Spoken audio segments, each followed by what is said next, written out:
Puji Tuhan. Shalom. Haleluya. Pujilah nama Tuhan. Kita sangat bersyukur buat semua kebaikan Tuhan.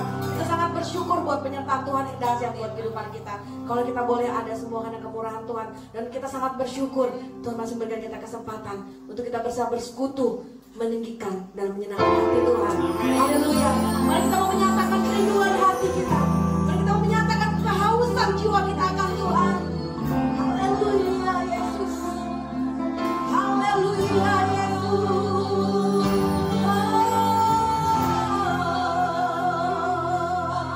Jiwa kami merindukanmu. Haleluya Yesus.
bersyukur memiliki Allah yang hidup seperti Engkau, Tuhan. Kita Bapa makarala masyidara. Terima kasih Tuhan buat perbuatan-Mu yang dahsyat dalam kehidupan kami, Tuhan. Buat mujizat Tuhan yang selalu Kau berikan buat kami, Tuhan. Kita Bapa makarala masyidara. Siapakah kami ini, Tuhan? Sehingga Kau menjadikan kami begitu berharga di hadapan-Mu, Tuhan. Kau yang setia buat kami, Tuhan. Kau yang tidak pernah meninggalkan kami, Tuhan.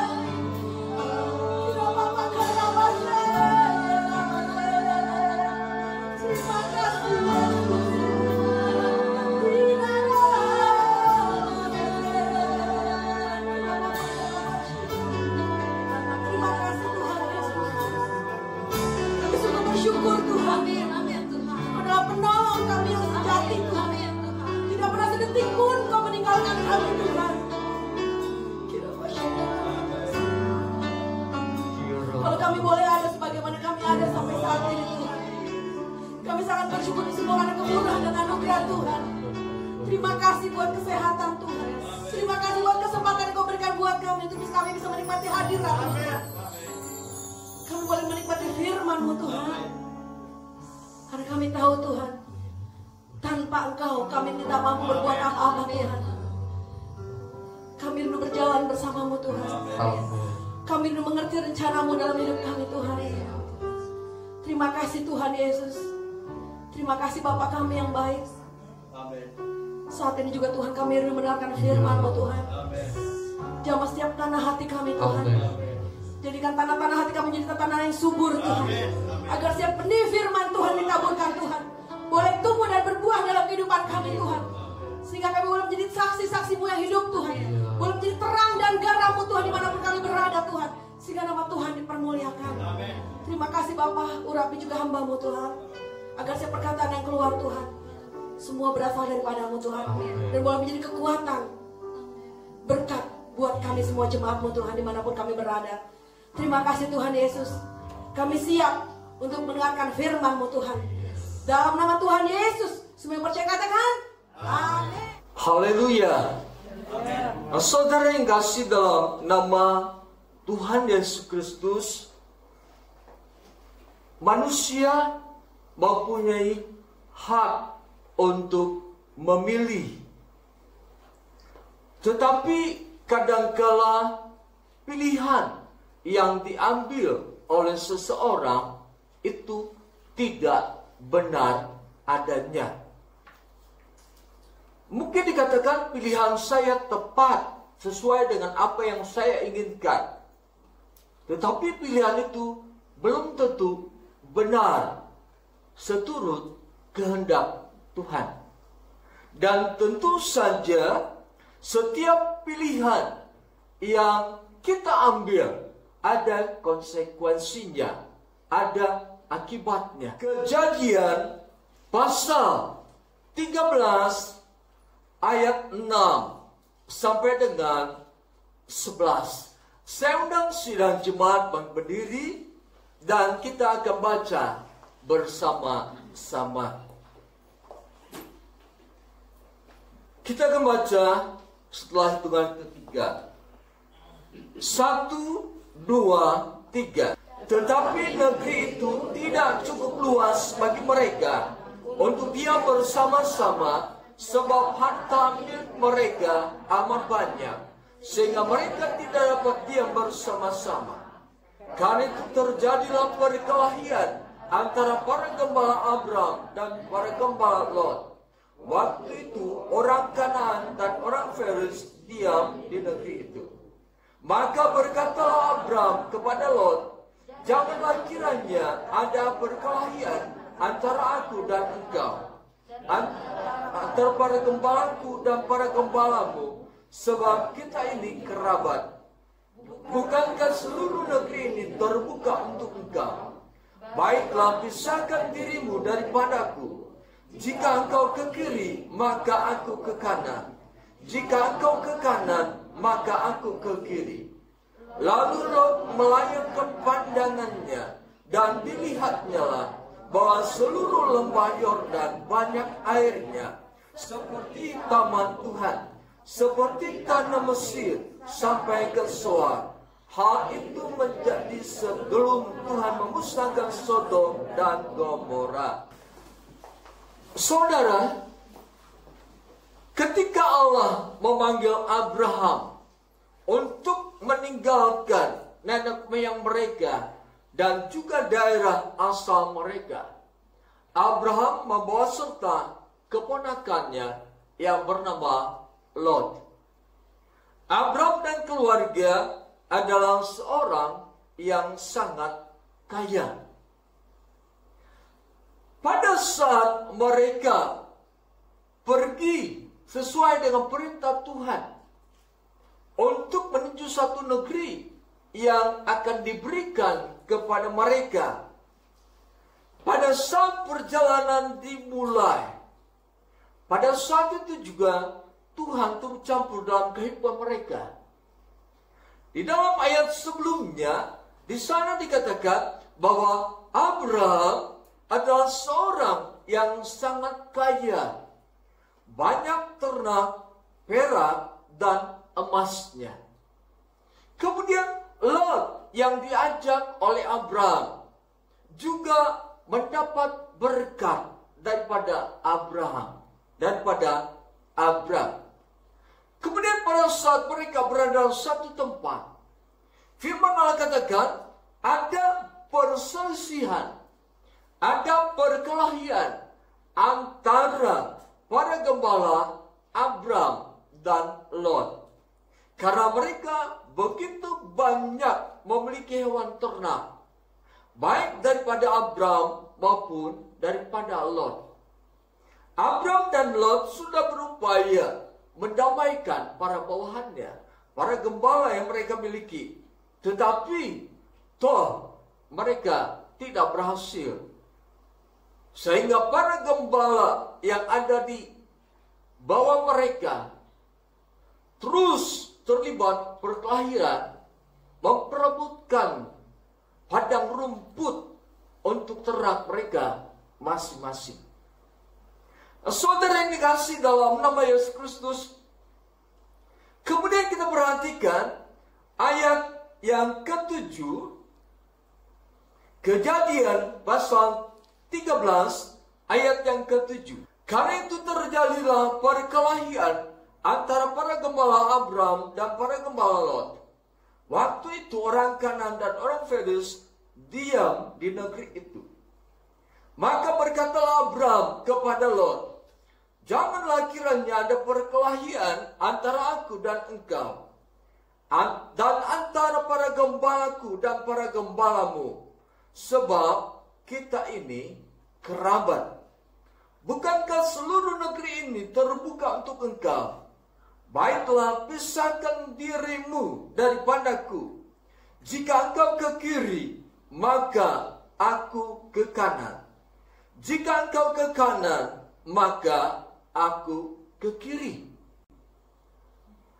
Melihat keadaan para gembala yang dimiliki oleh Abraham dan yang dimiliki oleh Lot selalu berkelahi, Abraham berkata, supaya jangan ada perkelahian lagi antara para gembala yang kita miliki, Abraham berkata, baiklah, kita pisahkan diri kita. Abraham berkata, kalau aku ke kanan, maka engkau ke kiri, dan sebaliknya. Saudara yang kasih dalam nama Yesus Kristus, kalau kita memperhatikan karakter daripada Abraham, dia memiliki karakter yang suka berdamai. Artinya tidak mau berkelahi, tidak mau berantem. Ini satu karakter yang memang harus ada dalam kehidupan setiap orang percaya. Karena orang yang percaya adalah manusia baru, manusia ciptaan baru yang Tuhan ciptakan sesuai dengan karakter Tuhan. Setiap orang percaya hendaknya memiliki sikap seperti Abraham. Artinya tidak memiliki rencana, tidak ada satu keinginan untuk berkelahi, untuk berantem satu dengan yang lain. Saudara, padahal Abraham dikatakan sebagai orang yang dihormati oleh Lot. Tetapi dengan kehormatan yang dimiliki itu, Abraham tidak mengajak Lot untuk melakukan suatu keadaan yang dikatakan sebagai Abraham dan Lot yang berkelahi, yang berantem, memperebutkan padang gurun untuk ternak mereka. Abraham tidak memiliki niat, apalagi masuk pada arena perkelahian itu. Dengan kata lain, Abraham memiliki hati yang tulus di hadapan Tuhan. Memiliki hati yang tulus terhadap keponakannya, yaitu Lot. Kalau dibandingkan kekayaan Lot dengan kekayaan Abraham, sangat jauh berbeda. Tetapi di lain pihak, Abraham sangat menghormati Lot sekalipun dia adalah keponakannya. Sekalipun Lot juga menjadi kaya karena Abraham. Nah, saudara yang kasih dalam nama Yesus Kristus, tidak jarang pada masa-masa sekarang terjadinya perkelahian, terjadinya satu percekcokan dalam suatu organisasi. Baik itu dalam satu organisasi gereja, dimanapun gereja itu berada. Saudara, ada yang perkelahian antara hamba-hamba Tuhan. Apakah benar kehidupan yang demikian? Apakah benar ini karakter daripada Kristus itu sendiri? Perkelahian, berantem adalah karakter kedagingan yang seharusnya tidak ada dalam kehidupan hamba-hamba Tuhan. Tidak ada dalam satu organisasi gereja. Yang harus ada bagaimana menempatkan Allah dalam satu tempat yang harus dihormati oleh masing-masing orang yang ada di dalam organisasi tersebut. Kadang-kala juga dalam satu perkumpulan gereja Tuhan, suka terjadi perkelahian satu dengan yang lain. Entah memperebutkan apa. Tetapi satu hal yang harus kita ketahui, perkelahian itu adalah bentuk kedagingan, perbuatan daging yang harus dibuang, dikeluarkan dari gereja Tuhan. Sebab gereja Tuhan dikuduskan oleh Tuhan, dikuduskan lewat kematian Tuhan Yesus. Tidak jarang terjadi perkelahian juga dalam rumah tangga. Nah, saudara yang kasih dalam nama Yesus Kristus, mari kita memperhatikan segala sesuatu dari kebenaran firman Allah.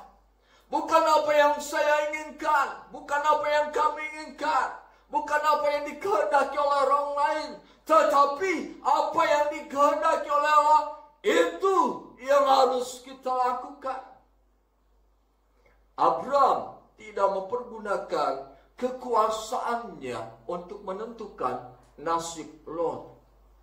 Dia tidak menggunakan kekuasaannya untuk mengambil keputusan dan berkata, Lot, sebaiknya engkau pergi dari sini dan cari tempat lain.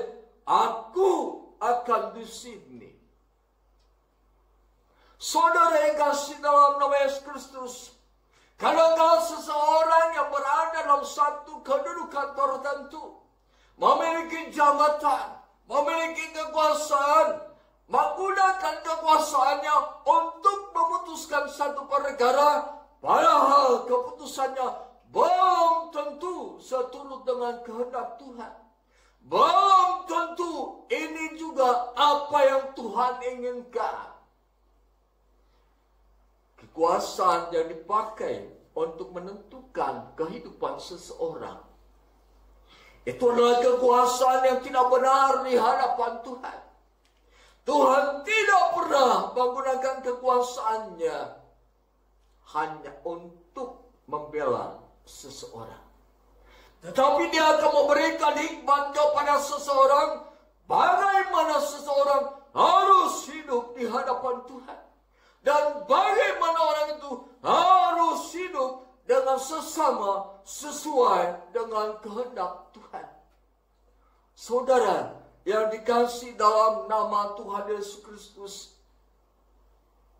pada saat Abraham berkata kepada Lot demikian, maka ayat yang ke-8 dikatakan oleh firman Tuhan, maka berkatalah Abraham kepada Lot, janganlah kiranya ada perkelahian antara aku dan engkau, dan antara para gembalaku dan para gembalamu, sebab kita ini kerabat. Bukankah seluruh negeri ini terbuka untuk engkau? Baiklah pisahkan dirimu daripadaku. Jika engkau ke kiri, maka aku ke kanan. Jika engkau ke kanan, maka aku ke kiri. Lalu Lot melayangkan pandangannya, dan dilihatnya bahwa seluruh lembah Yordan banyak airnya, seperti taman Tuhan, seperti tanah Mesir, sampai ke Soar. Hal ini terjadi sebelum Tuhan memusnahkan Sodom dan Gomora. Lot mengambil keputusan untuk memilih lembah Yordan berdasarkan apa yang dia lihat, berdasarkan apa yang dia duga, berdasarkan apa yang dia kira, bahwa masa depannya pasti akan lebih baik dari sekarang. Nah, saudara yang kasih dalam nama Yesus Kristus, pada saat kita mau memilih sesuatu, jangan berdasarkan apa yang kita lihat, jangan berdasarkan apa yang kita kira, jangan berdasarkan apa yang kita taksir, tetapi berdasarkan iman harus kita bertindak di dalamnya. Bukankah Rasul Paulus berkata, aku hidup bukan berdasarkan apa yang kulihat, tetapi berdasarkan apa yang tidak kulihat.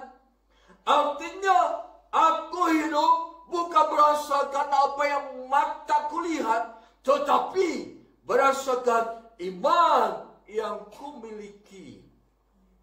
Saudara, kadangkala keramaian kita pikir akan menunjang kehidupan kita. Kemakmuran pada satu tempat, kadangkala kita pikir ini akan meningkatkan derajat perekonomian kita. Kebaikan seseorang, kadangkala kita pikir akan menjadi orang yang bisa memberi kepada kita. Kemewahan seseorang, kadangkala kita pikir dia hidup mewah, pasti nanti saya akan kebagian kemewahannya. Saudara, sebagai orang percaya, jangan hidup berdasarkan apa yang kita lihat. Jangan hidup berdasarkan apa yang kita kira. Jangan hidup dengan perkara sepertinya.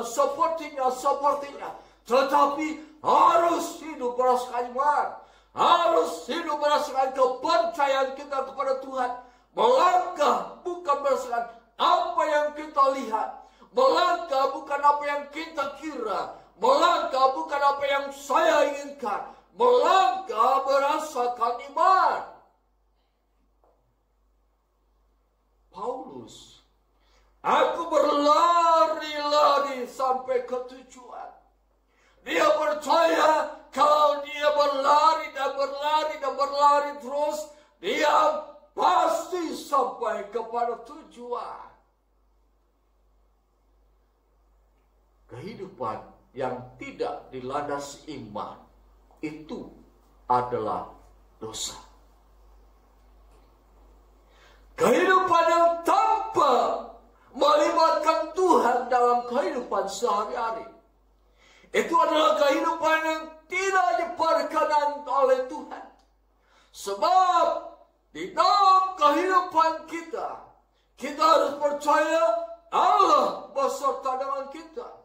Allah menyatu dengan kita. Dan di dalamnya Allah selalu bekerja untuk mendatangkan kebaikan bagi kita. Pada saat kita tidak hidup sesuai firman Allah, pada saat kita hidup tidak seperti orang yang sudah dilahirkan baru, jelas keduniawian akan menyeret kita sehingga kita bisa menjadi manusia-manusia duniawi yang hidup berdasarkan apa yang saya lihat, hidup berdasarkan apa yang saya duga, dan hidup di dalam pengertian bahwa itu adalah sesuai dengan apa yang saya pikirkan. Apa yang kita pikirkan belum tentu sesuai dengan kehendak Tuhan. Apa yang kita perbuat belum tentu sesuai dengan kehendak Tuhan. Dan belum tentu benar di hadapan Tuhan. Oleh sebab itu judul firman Tuhan pada saat ini, memilih dengan benar. Seseorang bisa memilih dengan tepat, tetapi di dalam ketepatan itu belum tentu benar di dalamnya. Firman Tuhan mengajak kepada kita untuk memilih dengan benar. Saudara, setiap pilihan kita, baik dalam rumah tangga, baik dalam kehidupan kita sehari-hari dengan Tuhan, ada konsekuensinya. Ada akibatnya. Kalau Rasul Paulus katakan, apa yang kamu tabur, pasti kamu akan tuai.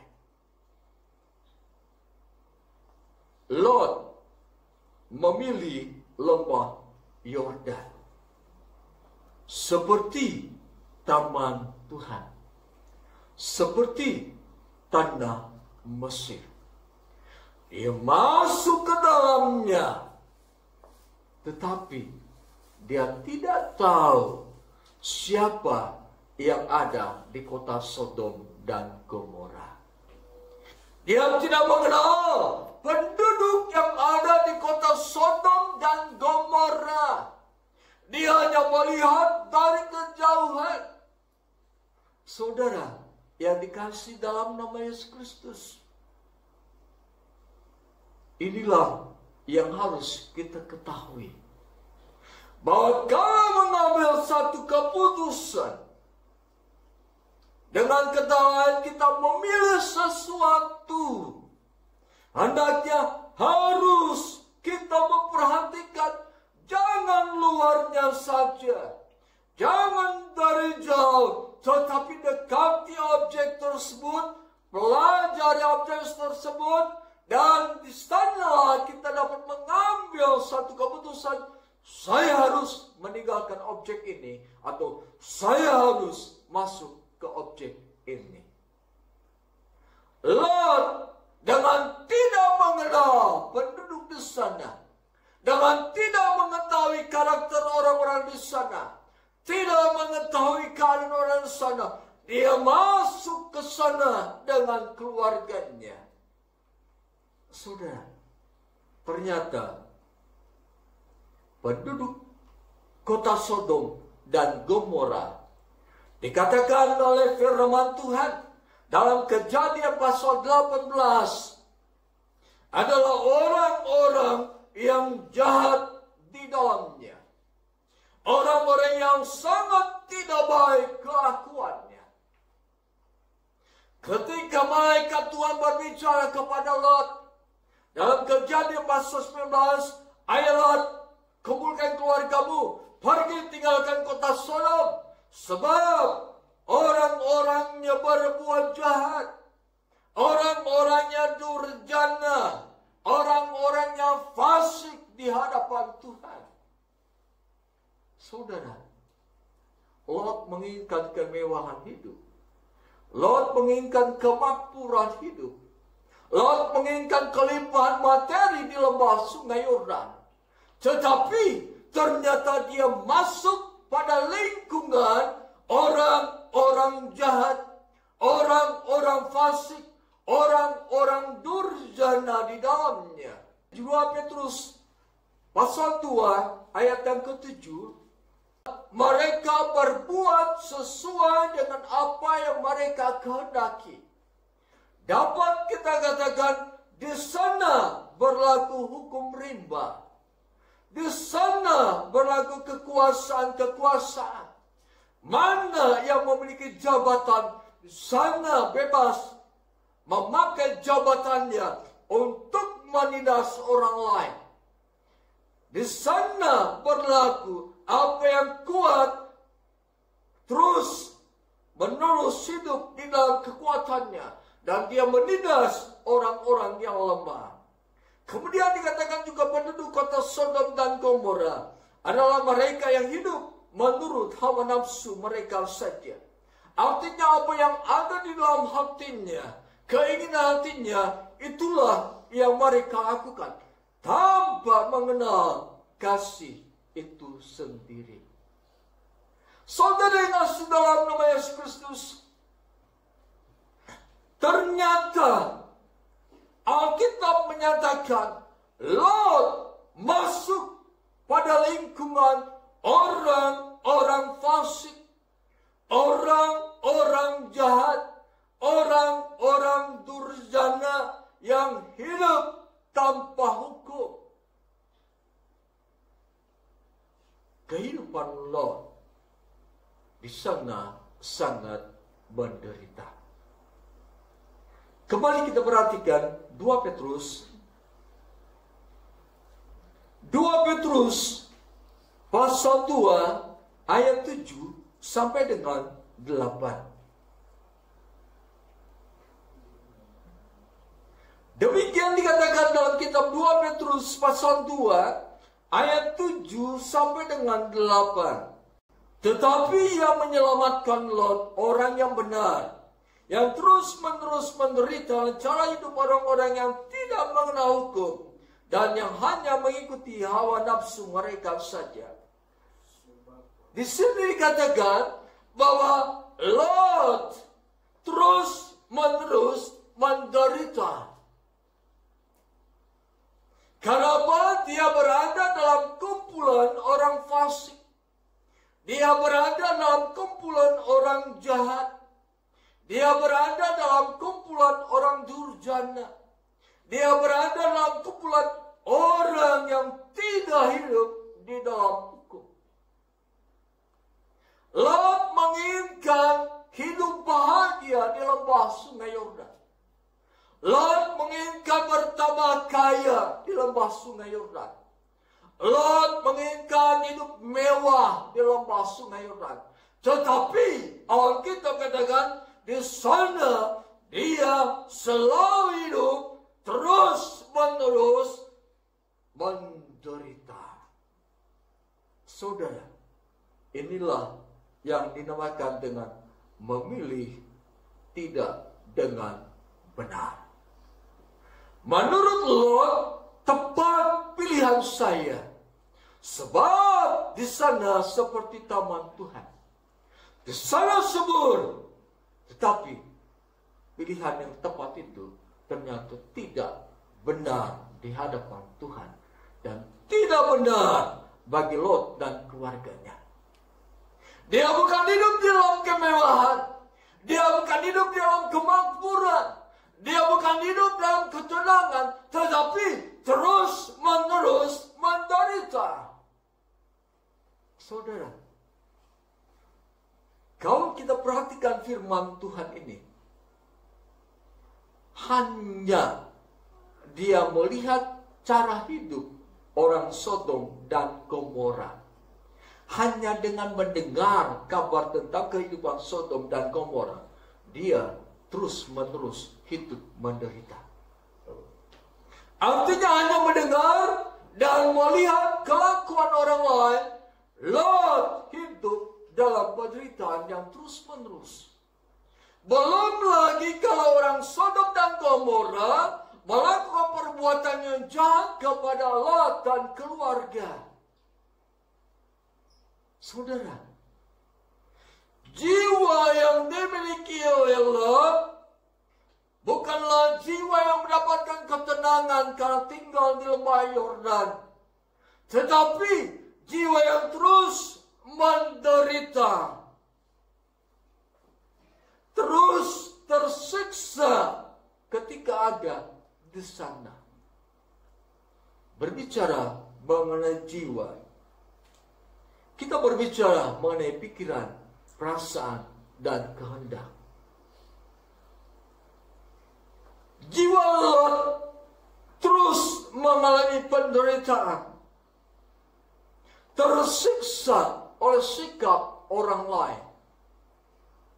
Bukan karena dia sudah diperlakukan jahat oleh orang Sodom dan Gomora, tetapi hanya sekedar melihat dan mendengar jiwa Lot itu sudah tersiksa. Saudara yang dikasihi dalam nama Yesus Kristus, kita harus memperhatikan bahwa kemewahan duniawi ini tidak menjamin jiwa kita dalam keadaan tenang. Kemewahan duniawi yang kita kejar tidak memberikan jaminan jiwa kita bisa menikmati kemewahan. Kemewahan yang kita terus kejar dan kejar, kelimpahan yang terus dikejar oleh manusia, tidak bisa menjamin ketenangan jiwa bagi orang yang memilikinya. Sebab ketenangan jiwa bukan berasal dari harta. Ketenangan jiwa bukan berasal dari jabatan. Ketenangan jiwa bukan berasal dari kekayaan yang dimiliki. Ketenangan jiwa bukan berasal dari pekerjaan yang kita sedang hadapi. Tetapi ketenangan itu berasal dari Tuhan. Jiwa ini berasal akan mendapatkan ketenangan ketika kita menghampiri Tuhan. Pemazmur katakan, hanya dekat Allah saja aku tenang. Artinya ketika seseorang hanya makan nasi putih dan garam, dia bisa memperoleh ketenangan ketika dia hidup bersama dengan Tuhan. Hidup dengan kelimpahan tidak berarti orang itu akan hidup di dalam ketenangan jiwanya. Makan dengan sayur yang berlimpah-limpah juga tidak merupakan jaminan jiwanya akan mendapatkan ketenangan. Saudara, yang harus kita raih adalah bagaimana kedekatan kita dengan Tuhan. Ada orang lain berkata, jangan mengejar berkat Tuhan, tapi kejarlah Tuhan, kejarlah realita Tuhan. Pada saat yang kau bertemu dengan Tuhan, di sana dia akan memberikan sesuatu apa yang Tuhan ingin berikan kepadamu. Kalau Allah sudah memberikan sesuatu, tidak ada mustahil bagi Allah untuk memberikan yang terbaik bagimu. Tidak ada mustahil bagi Allah untuk memberikan yang tidak sesuai dengan pemikiranmu. Jangan membatasi pemikiran kita dengan pemikiran Tuhan. Jangan membatasi apa yang menjadi perasaan kita dengan perasaan Tuhan.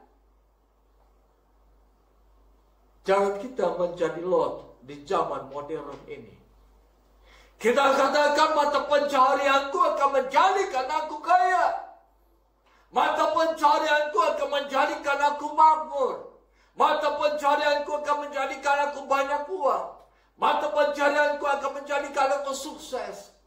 Tidak ada jaminan dalam keduniawian itu. Yang bisa menjamin segala sesuatu hanya Tuhan. Yang jadi masalah, apakah kita hidup dekat dengan Tuhan? Yang jadi masalah, apakah kita melekat kepada Tuhan? Saudara, jangan sampai Tuhan berkata, enyahlah engkau, sebab aku tidak mengenal engkau. Kenapa kita mengejar kemewahan, kita mengejar kemakmuran, kita mengejar kelimpahan, kita mengejar kesuksesan, padahal semua itu ada di tangan Tuhan, yang sudah dipersiapkan oleh Tuhan untuk dibagikan kepada kita, umat yang percaya kepadanya. Saudara, Lot menderita karena pilihan yang tidak benar. jiwanya tersiksa karena pilihan yang tidak benar. Mari, saudara, perhatikan apa yang dialami oleh Lot. Jangan sampai terjadi dalam kehidupan kita. Kemudian yang kedua, akibat pilihan yang tidak benar, Lot mengalami kehilangan seluruh harta bendanya. Bahkan dikatakan istri Lot mati menjadi tiang garam. Dengan kata lain, pilihan yang berdasarkan pandangan mata, pilihan yang berdasarkan kedagingan, pilihan yang berdasarkan dengan kata kukira, ternyata berakhir dengan kebinasaan, berakhir dengan kehancuran. Lot menjadi kaya karena Abraham. Lot di lembah Yordan juga menjadi orang kaya. Tetapi justru di dalam lembah Yordan tersebut, kejahatan terus merajalela. Bahkan di dalam Kejadian pasal 18 dan 19, kejahatan orang Sodom dan Gomora sampai kepada Allah. Dan malaikat Allah berbicara kepada Lot, aku akan memusnahkan kota Sodom dan Gomora. Ketika Lot berlambat-lambat untuk meninggalkan kota Sodom dan Gomora, malaikat Allah menarik Lot supaya mereka keluar dari sana. Saudara, Lot tidak membawa kekayaan sedikit pun. Lot tidak membawa segala bentuk kemakmuran yang dia cicipi di lembah Yordan. Lot tidak membawa segala bentuk simpanan emas, perak, dan yang lain-lain yang dia taruh di lembah Yordan. Dia keluar dan keluarganya tanpa membawa kekayaan sedikit pun. Firman Allah katakan, Sodom dan Gomora di bumi hanguskan oleh Allah. Di sana kekayaan Lot, di sana kemakmuran Lot, di sana ada kesenangan yang pada saat itu Lot terima, tetapi dibakar oleh Allah. Dibakar oleh Allah, dibinasakan semuanya oleh Allah. Saudara yang dikasih dalam nama Tuhan Yesus Kristus, artinya kita harus berpikir, apakah keadaan saya pada saat ini adalah pilihan yang benar tentang kehidupan ini? Kalau pilihan kita tentang kehidupan yang tidak benar, rabah kehidupan tersebut. Alami satu kehidupan yang terus mendekat kepada Tuhan, supaya tahu saya berada dalam jalan yang benar, saya berada dalam jalan yang salah. Kalau kita berada dalam jalan yang benar, terus hidup di dalamnya. Kalau hidup di dalam jalan yang salah, tanggalkan kehidupan yang demikian. Firman Allah katakan, Lot memilih lembah Yordan yang seperti taman Tuhan, yang seperti Mesir yang subur dan menjanjikan kehidupan di dalamnya. Tetapi apa yang dilihat oleh mata, berasa kedagingan semata-mata, berakhir dengan penderitaan dalam kehidupan Lot dan keluarganya, juga kemusnahan akan segala sesuatu yang Lot miliki. Bahkan istri Lot mati menjadi tiang garam. Ada kisah lain tentang Naomi di dalam kitab Rut pasal 1 pada saat Bethlehem terkena musim kemarau yang panjang, di sana terjadi apa yang dinamakan dengan ketidakberhasilan dalam bidang perkebunan ataupun dalam apa yang mereka tanam. Di sana terjadi kelaparan. Lalu Naomi dan keluarganya, mereka berpikir, kita harus keluar dari Bethlehem. Kita harus keluar dari rumah roti ini. Kita harus keluar dari rumah Tuhan. Harus pergi ke Moab, negeri yang menjanjikan kita akan makmur. Negeri yang menjanjikan kita akan berkelimpahan. Negeri yang menjanjikan kita akan sukses di sana. Lalu mereka pergi meninggalkan Bethlehem dan tinggal di Moab. Firman Allah katakan pada saat di Moab, Naomi yang mempunyai suaminya meninggal dunia. Anak Naomi yang pertama meninggal dunia. Anak Naomi yang kedua meninggal dunia. Dan Naomi hidup di Moab dalam penderitaan, dalam kesusahan. Tidak ada sumber penghasilan di sana. Saudara, apa yang mereka pikir, apa yang mereka duga, apa yang mereka kira, ternyata membawa penderitaan dalam kehidupan mereka. Saudara, apapun yang sedang terjadi dengan kita pada saat sekarang ini, Tuhan tetap memperhatikan kehidupan kita. Amen. Tuhan tetap tidak memalingkan mukanya dari kita masing-masing. Dia mengenal nama kita masing-masing.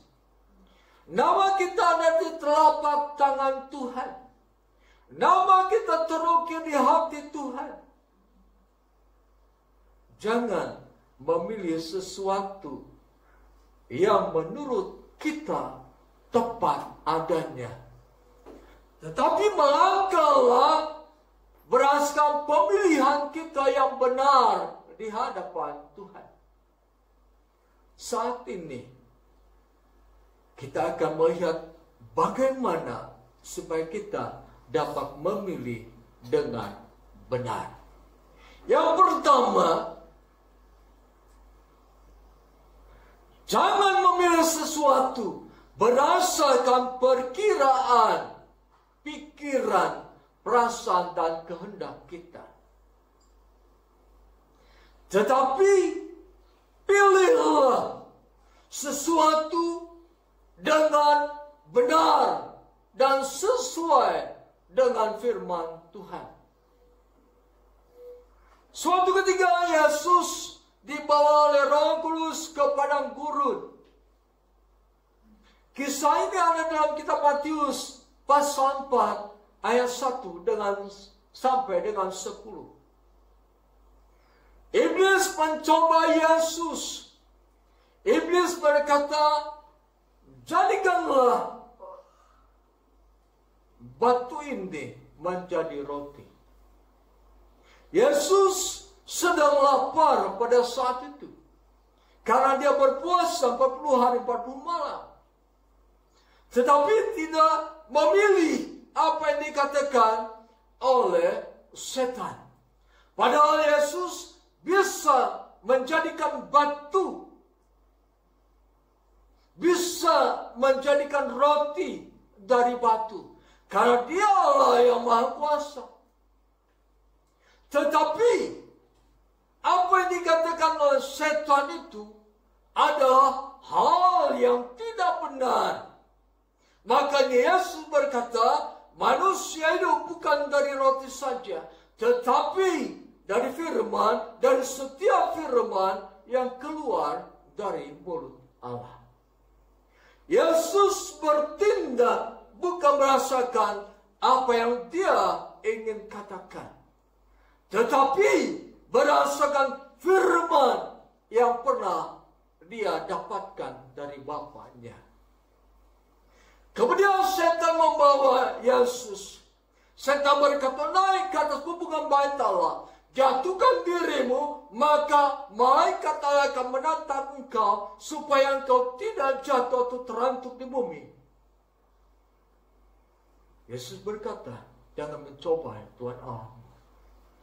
Yesus lebih memilih apa yang dikatakan Tuhan daripada apa yang dikatakan oleh setan. Kemudian setan juga membawa satu tempat. Semua ini akan kuberikan kepadamu. Dunia dan segala sesuatu akan kuberikan kepadamu. Asal kau sujud menyembah kepadaku.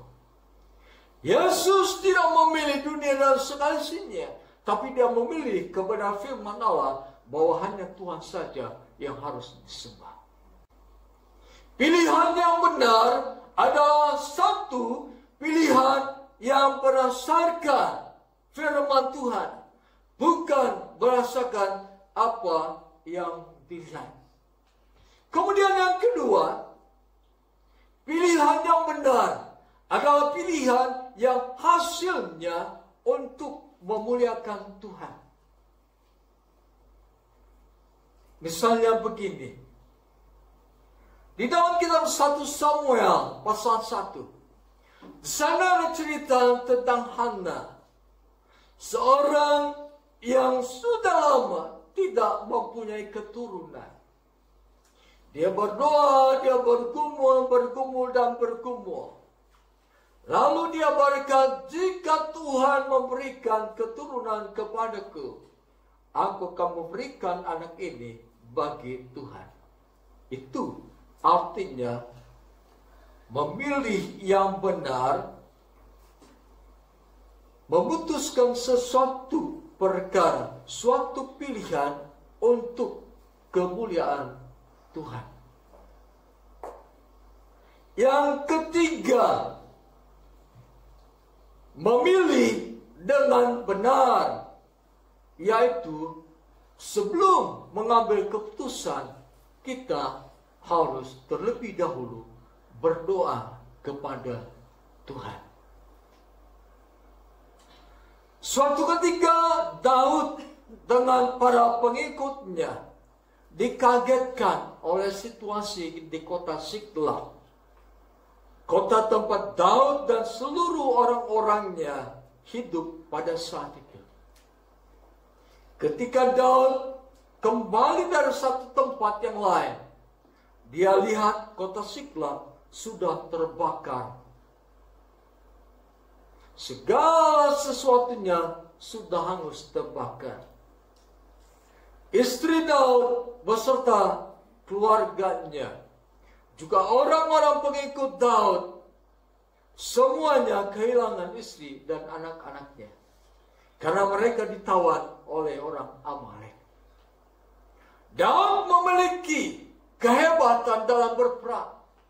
Daud memiliki kecakapan bagaimana berperang, bagaimana menyerang musuh. Dia tahu strategi yang luar biasa yang tidak dimiliki oleh Saul, tidak dimiliki oleh orang-orang Filistin. Sekalipun Daud memiliki satu keinginan bagaimana menyelesaikan masalah itu, Daud berkata kepada imam yang mengikutinya, coba kita tanya kepada Tuhan, apakah kita harus mengejar orang Amalek itu? Apakah Tuhan akan menyerahkan Amalek kepada kita? Setelah Tuhan menjawab, kejarlah mereka, kamu akan mendapatkan. Baru Daud melangkah. Inilah memilih dengan benar. Mengambil keputusan setelah Tuhan berfirman kepadanya. Pada saat Daud berhadapan dengan orang Filistin, setelah orang Filistin tahu Daud menjadi raja di Yehuda, orang Filistin berupaya untuk menghancurkan Daud dan kerajaannya.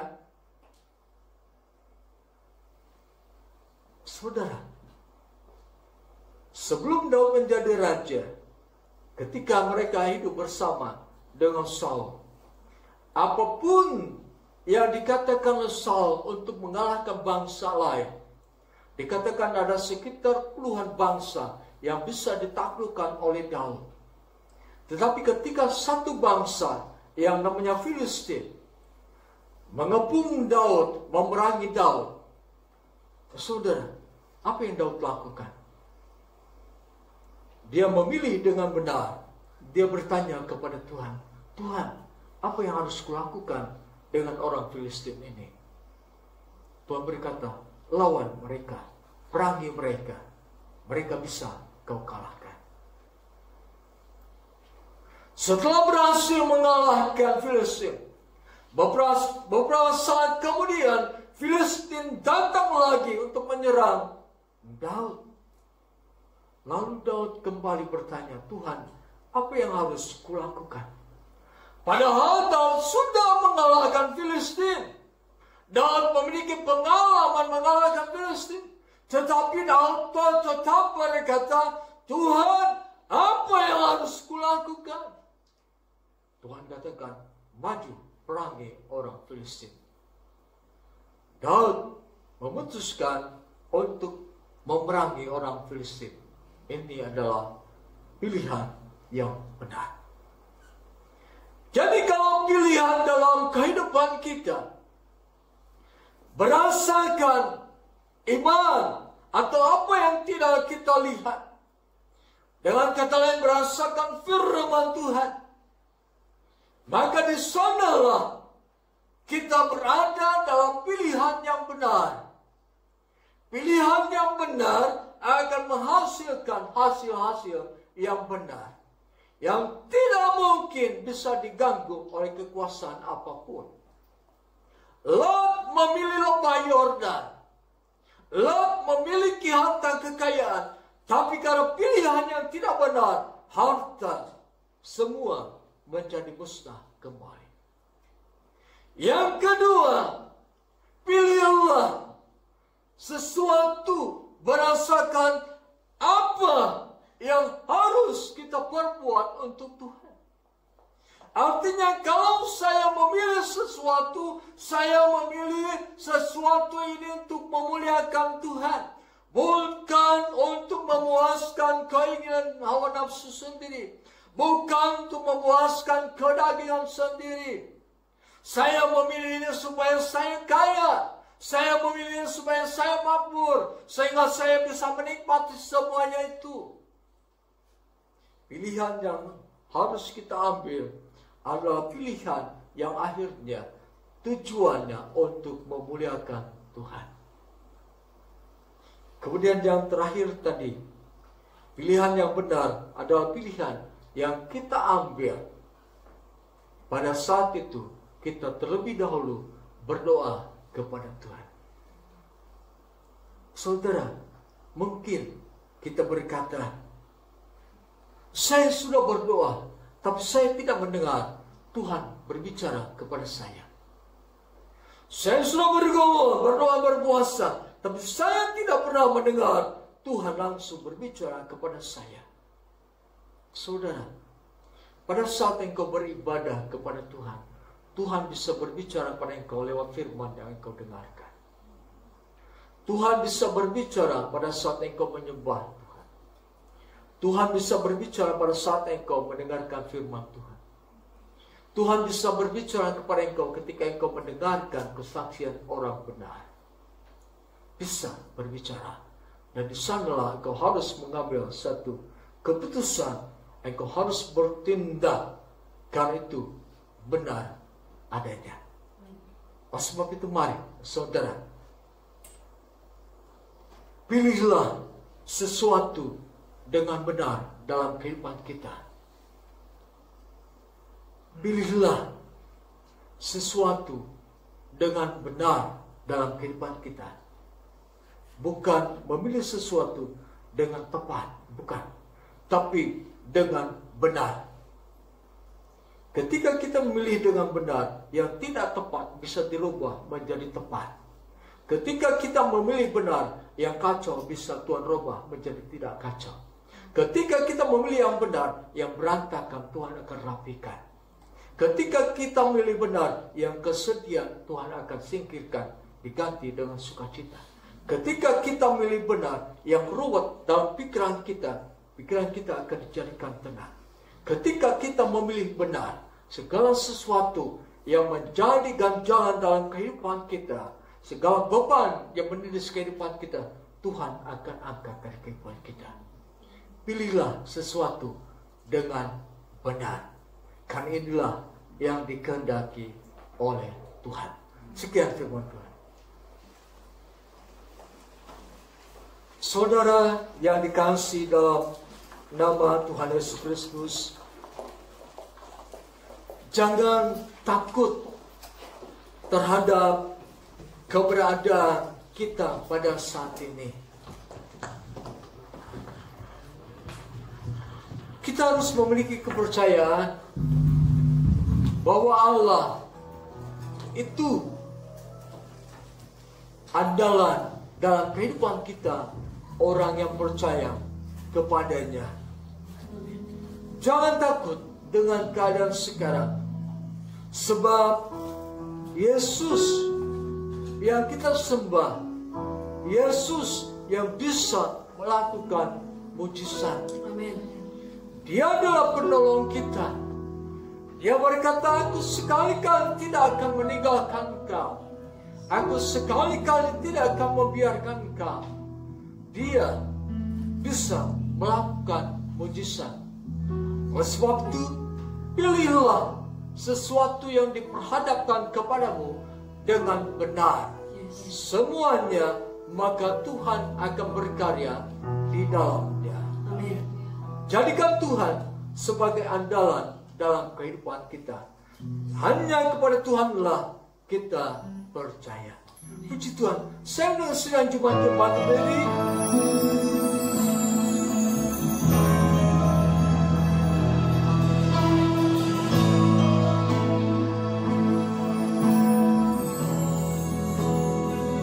Kau Tuhan jadi andalanku.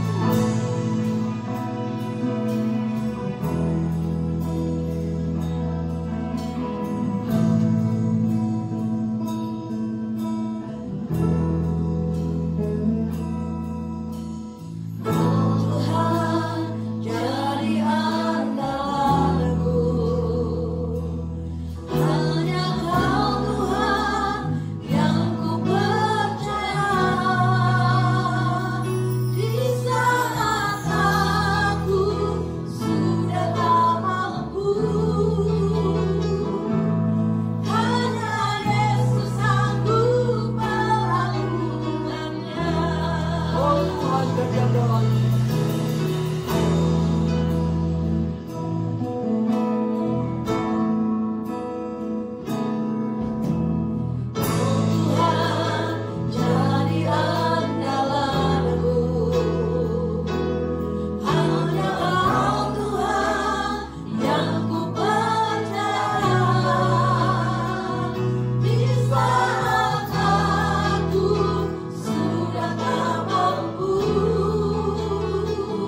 Terpujilah Engkau ya Tuhan,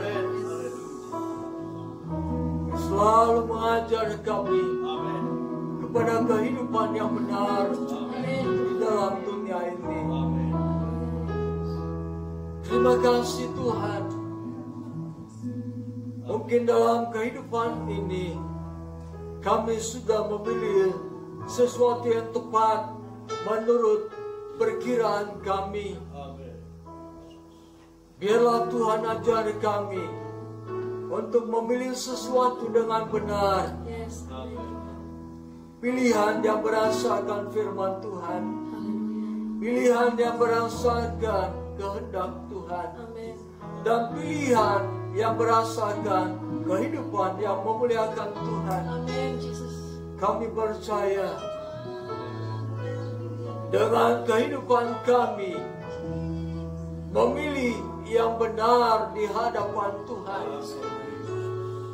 Tuhan berkarya dalam kehidupan kami untuk selalu mendatangkan kebaikan bagi kami. Oleh sebab itu bawalah kami ya Tuhan menjadi umat yang hidup dari firman dan roh. Bawalah kami ya Tuhan untuk menjadi orang-orang yang terus mengejar realita Tuhan, mendekatkan diri kepada Tuhan, sehingga apapun yang kami pilih, kami dapat memilihnya dengan benar, karena Engkau yang bekerja di dalamnya. Terima kasih Tuhan, terpuji nama Tuhan. Kami serahkan kehidupan kami yang ada di tempat ini, ataupun mereka yang melihat acara lewat siaran kami ini. Di dalam nama Yesus, diberkatilah mereka oleh Tuhan. Terpuji nama Tuhan. Kami berdoa bagi kehidupan jemaat di tempat ini yang lanjut usia. Tuhan, jaga lindungi mereka. Berikanlah kekuatan kesehatan bagi mereka yang masih kanak-kanak. Di dalam nama Tuhan Yesus, Tuhan jaga lindungi mereka juga, memberkati mereka. Terima kasih Tuhan. Setiap rumah tangga jemaat di tempat ini, biarlah terus ditolong oleh Tuhan untuk menjadi keluarga-keluarga yang hidup terus melakukan firman Tuhan. Ajari kami terus merendahkan hati di hadapan Engkau Tuhan, dan menjadikan Engkau selalu yang terutama dan pertama dalam kehidupan ini. Amin. Terima kasih, terpuji nama Tuhan. Saudara yang dikasihi dalam nama Yesus Kristus, terima damai sejahtera anugerah berkat Tuhan, cinta kasih Yesus Kristus, kekuatan penghiburan dan pertolongan dari Allah Roh Kudus kita terima mulai saat ini sampai kedatangan Yesus Kristus yang kedua kali ke dalam dunia ini. Di dalam nama Yesus Kristus kami berdoa. Haleluya. Amin. Immanuel, Allah beserta dengan kita. Haleluya.